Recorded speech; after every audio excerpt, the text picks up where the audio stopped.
بسم اللہ الرحمن الرحیم۔ امام ابن ماجہ اور امام بہقی حضرت سیدنا عبداللہ بن عمر رضی اللہ تعالیٰ عنہ سے اس حدیث کو روایت فرماتے ہیں کہ آپ فرماتے ہیں کہ رسول پاک صلی اللہ تعالیٰ علیہ وسلم کی خدمت میں سوال کیا گیا،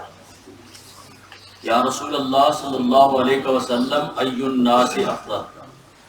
یا رسول اللہ صلی اللہ علیہ وسلم لوگوں میں سے کون سا بندہ افضل ہے، زیادہ فضیلت والا ہے اللہ رسول کے ہاں؟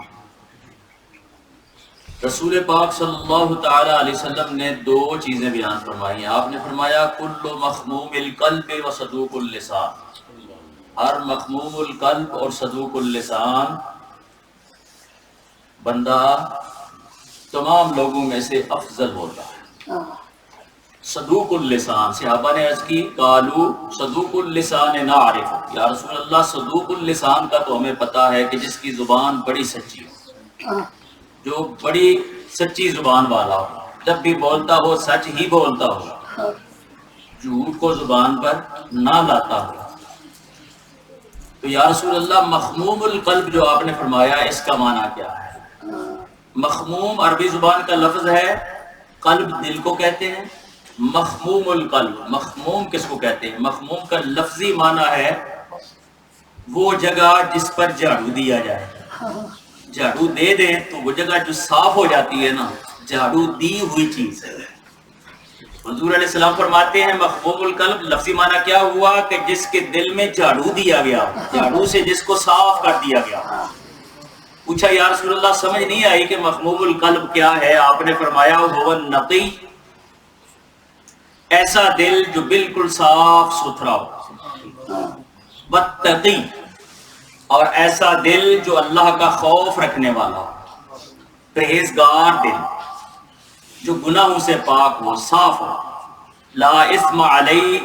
اس پر کوئی گناہ کا داغ دھبا نہ ہو، ولا بغی، اور نہ ہی سرکشی ہو اس کے اندر، جو اللہ رسول کا حکم آ جائے آمنا صدقنا کہہ کے فوراً اس کی تعمیل کر لے، ذرا بھی بغاوت نہ کرے۔ اور فرمایا ولا غل،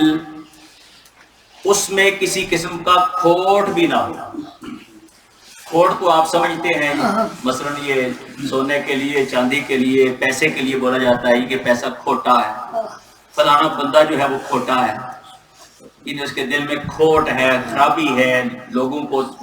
اس کو طمع ہے کہ لوگوں کو دھوکہ دے کے، نقصان پہنچا کے وہ اپنا کچھ فائدہ کر لے گا، اللہ کے فائدہ ہوتا نہیں۔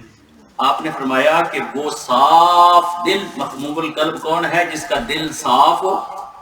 جس کا دل پرہیزگار ہو، یعنی اللہ سے ڈرنے والا ہو، لا اسم علیہ، اس پر کسی قسم کے گناہ کا، اللہ کی رسول کی نافرمانی کا کوئی داغ دبا نہ ہو، ولا بغی، اور اس کے اوپر کوئی سرکشی نہ ہو کہ وہ اللہ رسول کے آگے اپنے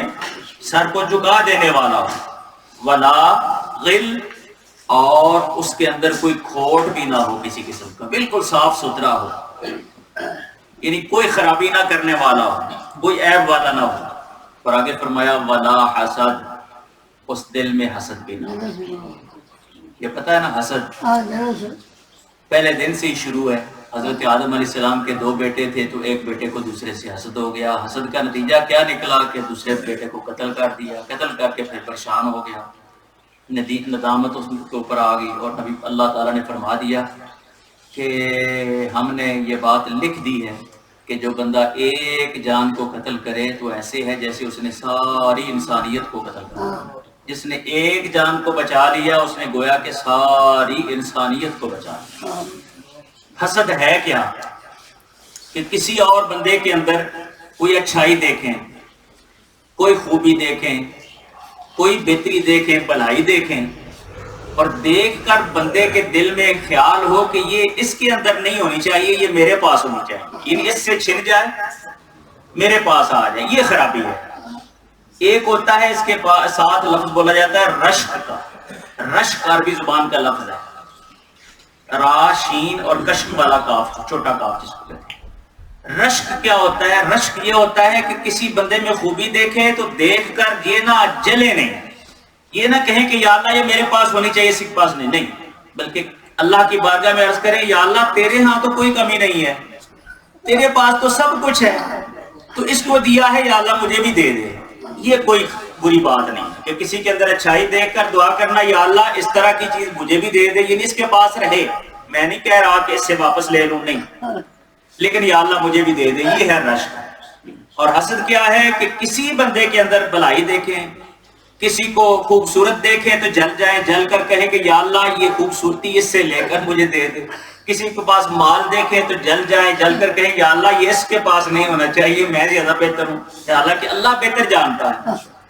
تو یاد رکھیں نبی پاک صلی اللہ تعالیٰ علیہ وسلم نے فرمایا کہ جس کا دل جھاڑو دیا ہوا ہو اس میں، کہ اس میں کسی قسم کی گندگی نہ ہو، اس کے اندر کسی قسم کی خرابی اور گناہ نہ ہو، اس کے اندر کسی قسم کا کھوٹ نہ ہو، اس کے اندر کسی قسم کی سرکشی نہ ہو، اس کے اندر کسی قسم کا حسد نہ ہو، یہ تو ہو گیا دل کی بات، اور زبان بھی سچی ہو، دو چیزیں جس کے اندر ہوں، فرمایا کہ وہ بندہ تمام لوگوں میں سے افضل ہے۔ ایک اور بات عرض کر کے مختصراً اپنی گفتگو کو ختم کرتا ہوں۔ آپ جانتے ہیں حضرت لقمان حکیم کا نام سنا ہوا، بڑے ہی دانا، ایسے دانا کہ ان کی دانائی کی مثالیں انبیاء نے بھی دی، پورے تمام انسان دیتے ہیں، اور انبیاء ہی نہیں، ان کی دانائی کی مثالیں اللہ رب العزت نے بھی دی۔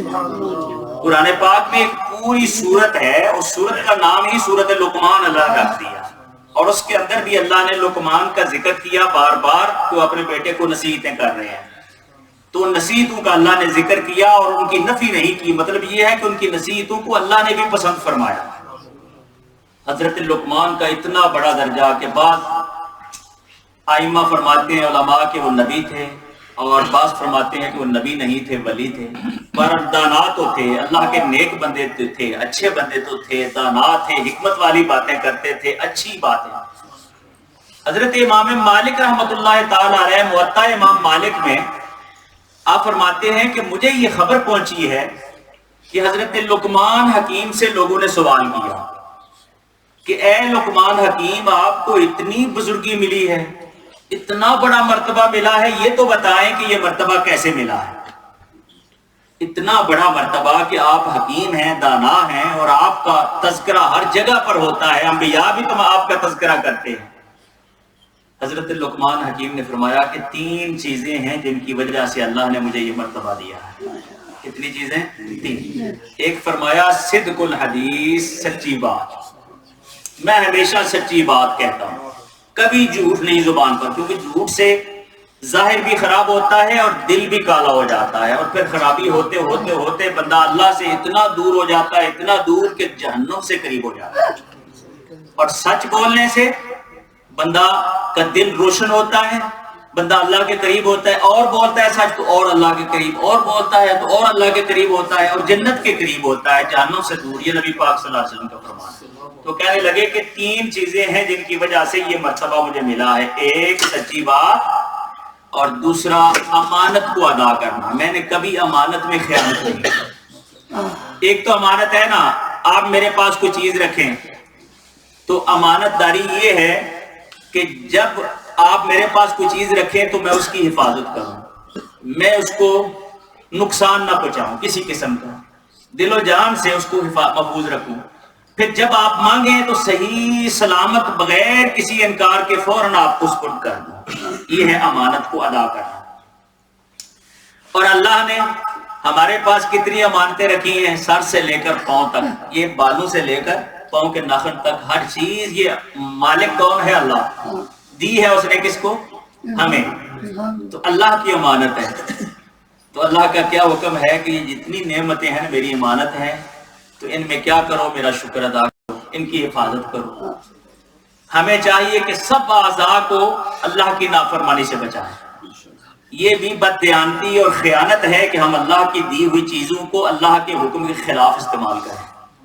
زبان کو استعمال کریں اللہ کے ارشاد کے خلاف، آنکھوں کو استعمال کریں غلط چیزیں دیکھیں، قدم غلط چیزوں کی طرف اٹھا کر جائیں، ہاتھ غلط چیزوں کی طرف بڑھائیں، یہ کیا ہے ناشکری؟ تو آپ فرماتے ہیں دو چیزیں ہو گئی، ایک سچی بات کہنا، دوسرا امانت ادا کر دینا، اور تیسرا فرمایا ترک ما لا یعنی،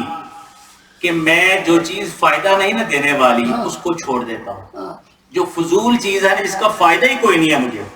وہ چھوڑ، صرف وہ کام کرتا ہوں جو مجھے فائدہ دے، اللہ نے جو میرے لیے جائز قرار دی ہو اور مجھے فائدہ دے، میری دنیا بھی بہتر ہو آخرت بھی بہتر ہو، میں وہ کام کرتا ہوں۔ سچی بات، امانت میں خیانت نہ کرنا، ادا کر دینا، اور تیسرا فضول اور نقصان دینے والی اور بے فائدہ چیزوں کو چھوڑنا۔ یہ تین چیزیں ہیں جن کی وجہ سے اللہ نے مجھے اتنا مرتبہ اور مقام دیا ہے۔ کتنی اچھی چیزیں جو انہوں نے بیان کی ہیں۔ اللہ رب العزت کی بارگاہ میں دعا ہے کہ اللہ تعالی ہمیں رسول پاک صلی اللہ تعالی علیہ وسلم اللہ کی طرف سے جو ہمارے فائدے کے لیے لے کر آئے، ہمیں ان چیزوں کو قبول کرنے کی، دل و جان سے ان پر عمل کرنے کی توفیق عطا فرمائے، اور ان کی برکات سے ہمیں دنیا اور آخرت میں مالا مال ہونے کی توفیق عطا فرمائے۔ جناب حاجی رشید صاحب حاجی رشید صاحب کافی بیمار ہیں، کل بھی اعلان ہوا تھا، دعا ہوئی تھی، آج بھی ان کے لیے دعا کے لیے کہا گیا ہے۔ سب حضرات دعا فرمائیں، اللہ رب العزت حاجی رشید صاحب کو صحت کاملہ عاجلہ عطا فرمائے۔ اذهب الباس رب الناس واشف انت الشافی لا شفاء الا شفاءک شفاء لا یغادر سقما۔ سب حاضرین میں سے یا ان کے پیاروں میں سے جو جو بیمار ہیں، یا اللہ پاک ہم سب کو ظاہری اور باطنی شفا عطا فرما، ظاہری اور باطنی ہر قسم کی بیماریاں یا اللہ پاک ہم سے دور فرما، یا اللہ پاک جس طرح تو پسند فرماتا ہے اس طرح ہم سب کو بنا دے، یا اللہ پاک ہماری دنیا بھی بہتر فرما دے، ہماری قبر بھی بہتر فرما دے، ہماری آخرت بھی بہتر فرما دے، یا اللہ پاک ہر میدان میں تیری حفاظت ہمارے شامل حال ہو، تیری رحمت ہمارے شامل حال ہو، کوئی شریر کوئی شر ہم تک نہ پہنچ سکے، نہ ہمارا نقصان کر سکے، یا اللہ پاک تو ہمارا محافظ ہے، دنیا میں بھی اور ہمیشہ ہمیشہ آخرت میں بھی ہم سب کی حفاظت فرما، ہمارے ایمانوں کی حفاظت فرما، ہماری عزت و آبرو کی حفاظت فرما، ہمارے مال کی حفاظت فرما، اور سب سے اہم چیز یا اللہ ہماری نسلوں کی تا قیامت حفاظت فرما۔ وصلی اللہ علی حبیبہ سیدنا و مولانا محمد وعلی آلہ و اصحابہ اجمعین برحمتک یا